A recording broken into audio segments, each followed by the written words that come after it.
So this breach is pretty easy and it's mainly used for skipping the first encounter, or Abyss in Crota.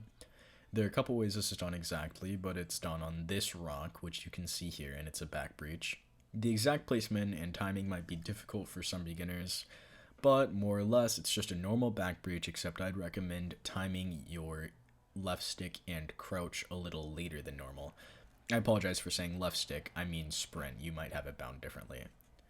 Once you're there, if you're doing a skip, you can follow the route I'm currently doing on screen, and then you'll arrive at this part, which is basically the end of Abyss. It's past where you're supposed to be able to go to. Anyways, continuing forward, you can fall down however you wish. As long as you don't fall too far, you'll die. Obviously, there's just Abyss below you. One of the routes you can take is to go onto this ledge and then do a normal back breach out. Coming this way, you see you have full access to the other side of this small bridge, which gives you unrestricted access to the entire Abyss encounter. Now, I'm not going to go over in depth how to do plate or Abyss skip in general, so I'll leave a video in the description about that. The second path involves coming over here to this rock, as you can see, and then once you're at that rock, you can breach into the light hallway, which gives you access to a checkpoint at the end, which allows you to, put simply, skip going through the hallway. Moving on, there are actually a lot of useful breaches in the bridge slash Deathsinger encounter, or rather, bridge slash Shrieker hallway, also known as the Thrallway. Yeah, let's just go ahead and get straight into it. One of the most notable breaches is pretty much straightforward after you finish bridge. This is a normal left breach, and it's done up on this rock, and it gives you complete access to almost everywhere you could possibly want to go, from into the Shrieker hallway to straight to Deathsinger slash Crota. The only breaches you'll ever likely be using, however, are as follows. Continue forward, kind of following where the Shrieker hallway is until you get to this wall. You can do a normal breach into here, which allows you to enter the Deathsinger encounter below one of the Shriekers. And honestly, this one is pretty useful and pretty easy, so make sure to learn that. Next up, we have this breach. Basically, follow the same route, except jump over these obstacles, and you can come straight over this hallway, and once again, normally breach directly into that wall. This will put you under the second or far Shrieker, and it's really nice for speedruns when you want to have one person under each Shrieker killing it as fast as possible. Another fairly useful breach is also on bridge. This one allows you access either into the Shrieker hallway before the door opens, or once again straight to Deathsinger slash Crota. Here you can see the first path, which follows this area. We're going to call this the left access hallway, and if you follow it, using this path as shown, you'll notice that we end up in a very similar area to where we end up if we take the other path, right above this little hole, which gives us access to the breach directly here for the quote-unquote close Shrieker, as well as directly over here for the quote-unquote far Shrieker. The second main purpose of the back breach towards the door is to enter the Shrieker hallway before the door opens. Now, there are a couple reasons to do this, but the main one is so that you can hit checkpoints during a speedrun, which allows you to effectively skip going through this Shrieker hallway. So here you'll see where I go. I'm gonna once again jump up onto the rock, and then as I breach in, instead of following the left access hallway, we're gonna walk directly over here and left breach into this door. This gives us full access to the Thrallway or Shrieker hallway, and yeah, that's about it. Moving directly on, in an actual speedrun, it is very common that you will see a person or multiple people governing each side. I'm going to show you the breaches to get to Deathsinger slash Crota from each side. First of all, we have this door on the right side. If you breach above it, you get access to either breach into the spawn rooms, or to go up and this way, as you can see, which gives us access to the right access hallway. As you can see, over there is the same path we would follow if we were doing the other breaches we've gone through up until now. Another much more direct way to get to Crota / Deathsinger is to jump directly up onto this door. Now, I mess up this a couple times, but essentially, if you go around this invisible wall, you get access directly to the encounter if you jump up and go around. As you can see here, just like that, we're in the encounter, and you can see all of Deathsinger, or just the Oversoul Throne, in front of us. Next up, going over to the left side of the bridge encounter, we can do the same.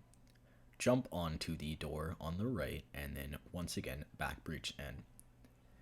Jumping straight up from this point gives us direct access to the left access hallway, as you can see, and once again, as always, in front of us we have full access to areas we've gone already. Going the other way also gives you a quick and easy path over to this breach into the Shrieker hallway, although it is not often used from that path. If you want to breach from the left access hallway to back to bridge, just do as follows. One somewhat useful breach is to breach out of the start of the Deathsinger encounter into the sort of access area because it's useful in cases where you want to reach the Shriekers without starting the encounter, and you can do it pretty easily. Basically, completely ignore everything and walk over to this wall. This breach can be quite tough, so I suggest double breaching it, like this. However, it is technically possible to do it in just a normal left breach.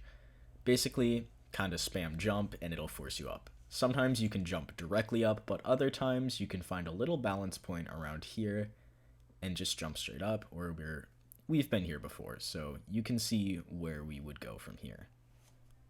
Another often unused breach is one where you breach into this wall.